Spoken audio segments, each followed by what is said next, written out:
ya ketika ribut-ribut soal pemilihan Panglima TNI pada waktu itu. Dan waktu itu kan 2 orang calon yang santer-santer disebut namanya, yaitu Kasat pada waktu itu Andika Perkasa dan kemudian Kepala Staf Angkatan Laut Yudo Margono.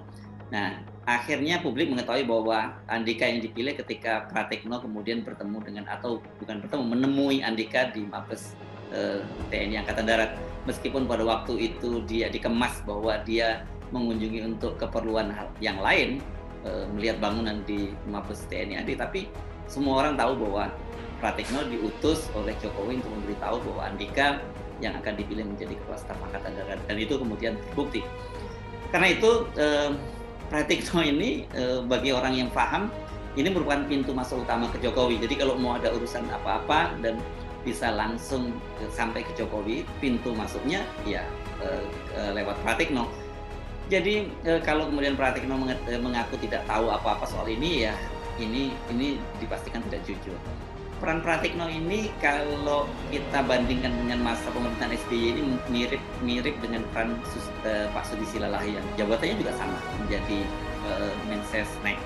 Namun hubungan Pratikno dengan Jokowi ini sedikit lebih unik ini. Nanti banyak cerita-cerita lah soal bagaimana kode-kode ketika Jokowi bersama para menteri kemudian dia ingin hanya bicara berdua dengan Pratikno, ada kode-kodenya ini. Ini pernah diungkap oleh Bung Rocky Gerung pada waktu itu ya. Jawaban Pramono ini lebih menggambarkan posisinya yang dua, sebagai pembantu Jokowi dan sekaligus kader PDIP. Dia harus bermain di dua kepentingan Jokowi yang ingin memperpanjang masa jabatannya di satu sisi, dan di sisi lain kepentingan PDIP yang menutup rapat-rapat pintu amandemen dan perpanjangan masa jabatan. Tak puas dengan jawaban dari Pratikno dan Pramono, Komisi 2 kembali menyoal deklarasi abdesi ketika rapat kerja dengan Mendagri Tito Karnavian. Ini berlangsung pada hari Selasa kemarin atau sehari setelah rapat kerja dengan trio Istana. Kali ini yang mempersoalkan adalah anggota fraksi PKB Lukman Hakim dan anggota Komisi 2 ini Gus Pardi Daus yang tampaknya masih penasaran dan kembali mempertanyakan soal ini. Kegiatan politik praktis oleh kepala dan perangkat desa itu dilarang oleh undang-undang. Kementerian Dalam Negeri memiliki tupoksi dan kewenangan untuk melakukan perumusan, penetapan, dan pelaksanaan kebijakan di bidang politik, pemerintahan umum, otonomi daerah, administrasi kewilayahan, pemerintahan desa, dan lain sebagainya. Artinya dengan kewenangan ini saya berharap Kementerian Dalam Negeri menegakkan aturan dengan mendorong kepala-kepala daerah memberikan sanksi minimal pembinaan kepada kepala atau perangkat daerah, kepala atau perangkat desa yang kemarin ikut Silatnas di Istora yang menyatakan misalnya dukungan Pak Jokowi untuk 3 periode.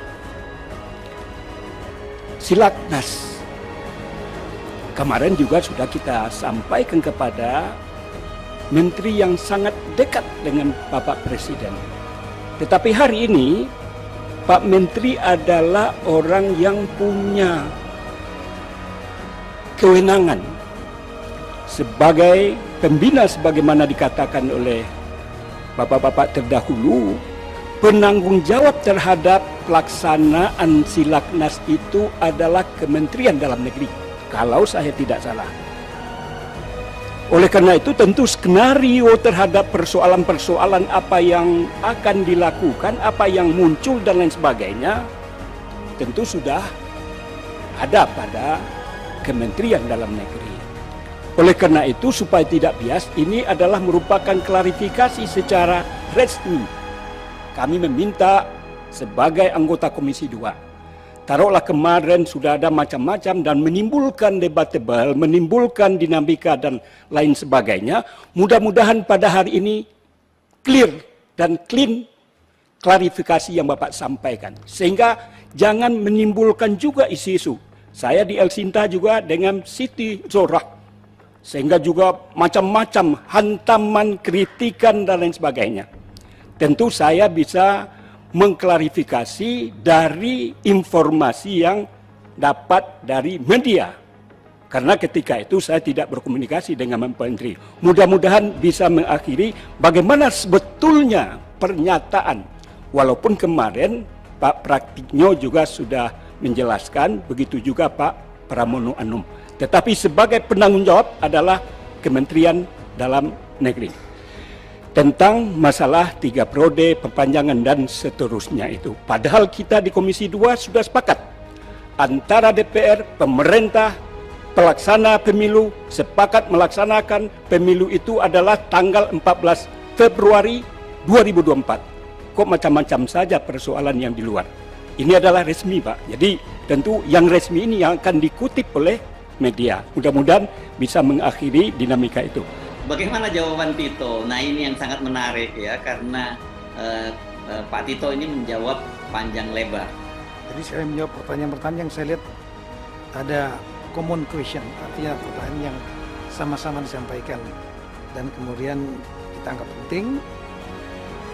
Beberapa penting lainnya selainnya kita akan jawab secara tertulis.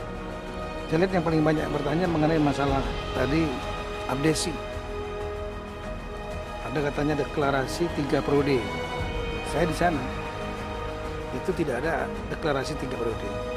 Acaranya 2 sesi. Sesi pertamanya adalah tentang pembangunan desa.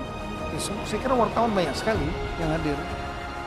Bangun desa dengan pembicara ketua Dewan Pembinanya Mendes PDTT dari Kementerian Keuangan dan dari DPD yang hadir saat itu. Moderatornya dari DPD. Yang DPD yang hadir 19 orang. Kemudian semuanya menyangkut aspirasi desa.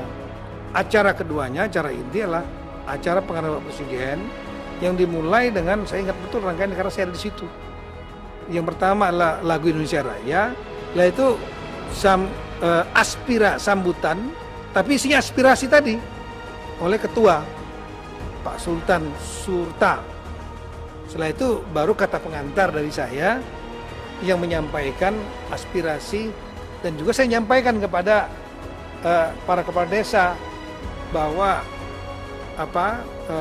ada program-program yang real yang dikerjakan oleh Bapak Presiden yang dilanjuti oleh Kemendes, PDTT dan lain-lain, termasuk masalah anggaran.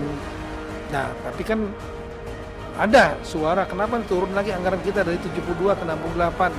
Saya sampaikan Bapak Presiden keinginan untuk menaikkan anggaran karena dianggap turun gitu.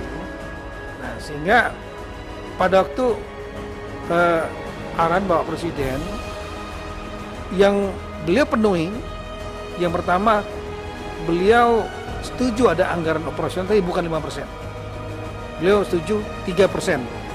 Selesai acara itu tutup dengan doa dan setelah itu Pak Presiden seperti biasa datang muter sambil nyapa lah, karena nggak langsung pulang begitu saja. Dia selalu dalam setiap kegiatan lalu nyapa. Pada saat mau keluar, di luar nih saya nampilin beliau. Begitu di luar, kepala desa juga ramai di luar Istora Senayan itu. Ada yang teriak-teriak, Pak 3 periode Pak ya, 3 periode. Pak Jokowi hanya senyum saja masuk mobil. Tapi yang di media kemudian muncul, kok 3 periodenya, saya juga bingung. Itu kan menurut saya spontan aja. Wajar-wajar aja kalau orang spontan mau ngomong. Ini kita negara demokrasi gitu. Nah, berkaitan dengan acara politik, menurut saya bukan acara politik. Dari jawaban Tito, kita kan mendapat gambaran betapa besarnya peran Luhut Panjaitan dalam pelaksanaan deklarasi itu. Jadi ini inline dengan investigasi beberapa media yang menyebut memang Luhut adalah aktor utama dalam gerakan deklarasi 3 periode ini. Dia adalah konduktor dari gerakan 3 periode ini. Coba Anda bayangkan, sebagai Menko Marinvest itu dia ditunjuk sebagai Ketua Dewan Pembina APSI. Ini kan sudah menunjukkan betapa dikdayanya Luhut, dan Pak Tito kelihatannya nggak berdaya ya, karena kata dia kan ya seperti itu, karena ya memang dia maunya mereka menunjuk Pak Luhut, ya ya jadilah Luhut kemudian jadi Ketua Dewan Pembina. Sementara Tito ini yang harusnya ya, atau kalau nggak Tito ini harusnya Menteri Desa lah, Abdul Halim Iskandar yang sebagai Dewan Pembina itu pantas-pantasnya ya. Secara struktur kan Kementerian Dalam Negeri itu membawahi aparatur daerah sampai kepala desa dan Kementerian Desa ini kan tentu saja yang support berbagai kegiatan desa. Jadi tapi mereka ini ternyata berdua hanya menjadi anggota Dewan Pembina. Kita tahu dalam struktur di Indonesia itu kalau namanya Dewan Pembina itu struktur yang sangat powerful. Ini mengacu pada struktur lama ya di zaman Orde Baru. Dulu kan Pak Harto itu selaku waktu itu ketua Dewan Pembina Golkar, kemudian dijabat oleh beberapa menteri, dan jabatan ini sebenarnya ya kita bisa sebut sebagai ketua umum, dan ini berlanjut sebenarnya dengan apa yang terjadi pada partai-partai politik, termasuk pada waktu itu ada Gerindra, ada Demokrat sempat menggunakan juga istilah ini. Walaupun muter-muter sebenarnya sebagai menterinya Pak Jokowi, Tito pasti tahu belakalah intensi Pak Jokowi itu apa gitu. Ini bukan hanya keinginan pribadi dari Luhut soal 3 periode ini. Jokowi juga jelas menyetujui atau bahkan memang menginginkan untuk memperpanjang masa jabatannya.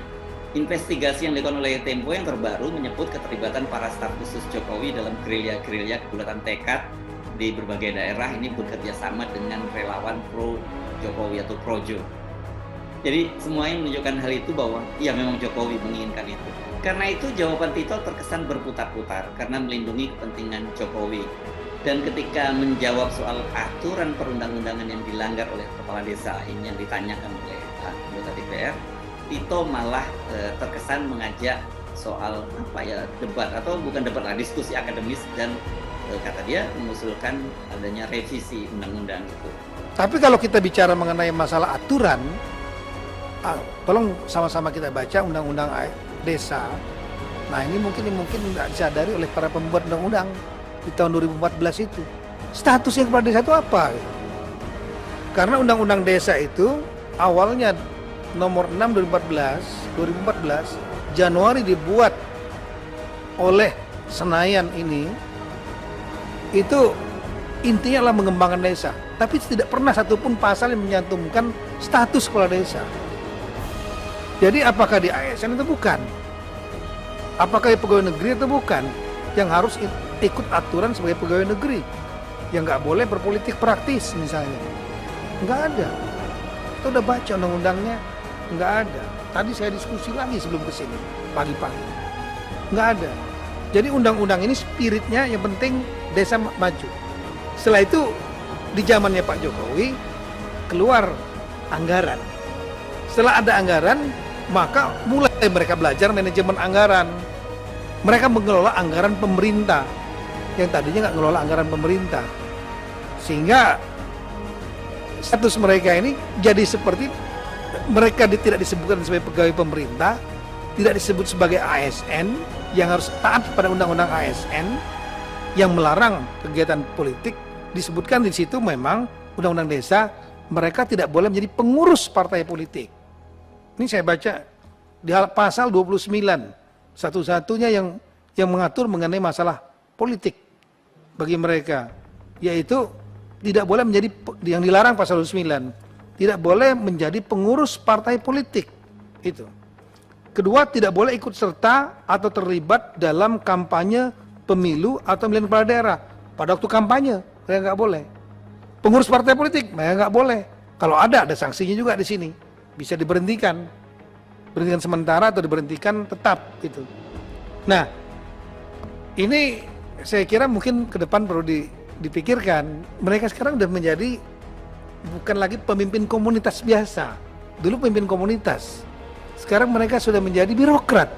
Begitulah saudara, walaupun soal deklarasi dukungan 3 periode sesungguhnya sudah sangat jelas, ceto welo-welo kata orang Jawa. Namun para menteri, pembantu Jokowi ini mencoba buang badan. Walaupun mereka buang badan, ngeles atau apapun lah, ini kan seperti pepatah yang menyatakan mereka ini seperti orang yang mencoba bersembunyi di balik sebatang ilalang. Ya bakal ketahuan dan ditertawakan oleh anak ayam. Yang menarik juga kalau dari rapat kerja dengan Komisi 2 dengan Mendagri ini, kenapa yang kencang mempertanyakan itu justru berasal dari partai-partai pendukung pemerintah. Bukan hanya pendukung, ini partai yang pertama kali menginisiasi ini memunculkan kepada publik, yakni PKB dan PAN. Ada apa sebenarnya ini? Kenapa sekarang anggota DPR RI dari partai-partai yang menyuarakan menunda pemilu dan memperpanjang masa jabatan Jokowi, justru malah ingin tahu atau semacam mengkorek-korek soal deklarasi 3 periode yang dilakukan oleh APSI. Kita ikuti terus soal wacana 3 periode ini. Sekali lagi saya mengingatkan, walaupun sudah ditolak oleh partai-partai pendukungnya, gerilya-gerilya politik memperpanjang masa jabatan Jokowi, entah bagaimana caranya, apakah dengan menunda pemilu, kemudian mengubah aturan masa jabatan, pembatasan masa jabatan dari 2 periode menjadi 3 periode, ini masih akan terus berlangsung.